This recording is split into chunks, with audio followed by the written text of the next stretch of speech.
বন্ধুরা এভাবে আপনারা কচুর শাক বানিয়ে নেবেন, আর এই রান্নাটা খুব সহজ, সবাই কিন্তু রান্না করতে পারে, এত সুন্দর হয় আর খেতেও খুব ভালো লাগে। তো হয়ে গেছে, এবার আমি নামিয়ে দেব।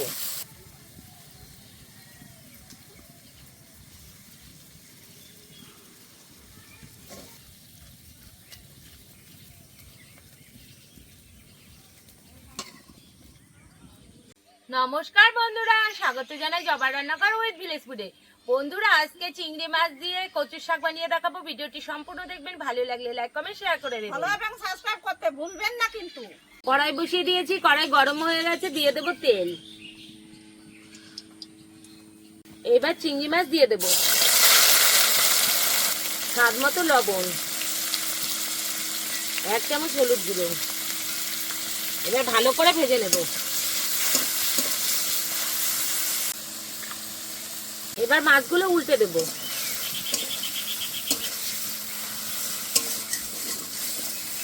মাছগুলো ভেজে নিয়েছি, খুব কড়া করে মাছগুলো ভাজেনি, হালকা করে ভেজে নিয়েছি। দেখুন ঠিক এরকম করেই ভাজতে হবে।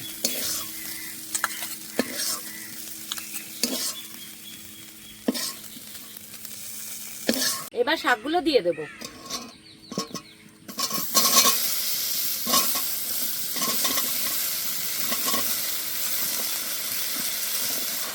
আর কটা আছে দিয়ে দেব।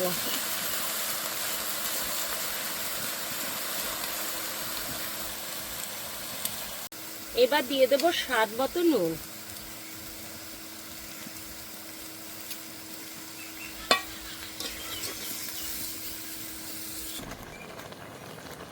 দেখুন বন্ধুরা, কচু থেকে কতটা জল ছেড়ে দিয়েছে। জলটা আমি ভালো করে জাল করে কমিয়ে নেব।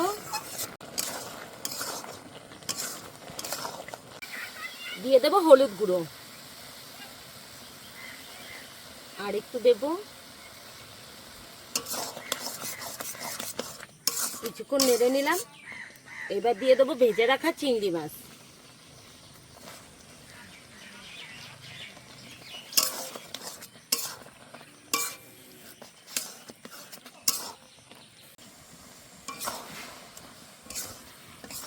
ভালো করে শুকিয়ে নিয়েছি, এবার নামিয়ে দেব।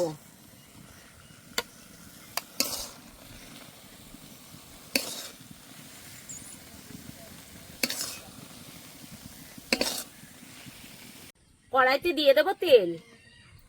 কচুর শাকে একটু তেলটা বেশি দিলে খেতে কিন্তু ভালো লাগে, তো একটু বেশি করে তেলটা আমি দিয়েছি। দিয়ে দেবো শুকনো লঙ্কা 1টা চিড়ে দিয়েছি, আর 3টে আস্ত দিয়েছি। দিয়ে দেবো গোটা জিরে, হালকা হালকা করে থেতো করে নিয়েছি রসুন দিয়ে দেবো, আর কটা আস্ত দিয়ে দিয়েছি গোটা। এবার দিয়ে দেবো চেরা কাঁচা লঙ্কা,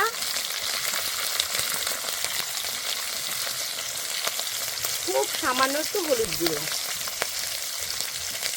এবার ভালো করে ভেজে নেব।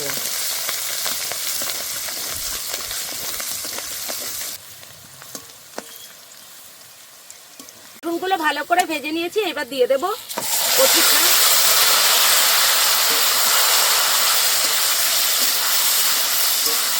এবার ভালো করে নেড়ে নেব।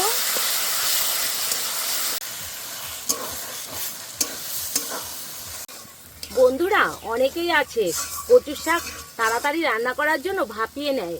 আপনারা ভাপিয়ে নেবেন না, এভাবে রান্না করবেন, তাহলে কিন্তু এর অনেক উপকারিতা পাবেন।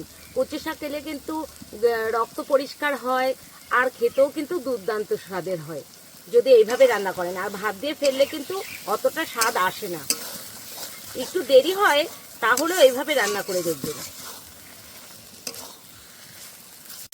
বন্ধুরা আমাদের বাড়ির কচু শাকগুলো কিন্তু খুব মিষ্টি হয়, তো চিনিটা আমি অল্প করেই দেবো। আর কচু শাকে একটু মিষ্টি না দিলে কিন্তু খেতে ভালো লাগে না, এমনিও তো মিষ্টি, তো অল্প করেই আমি একটু চিনি দিয়ে দিচ্ছি।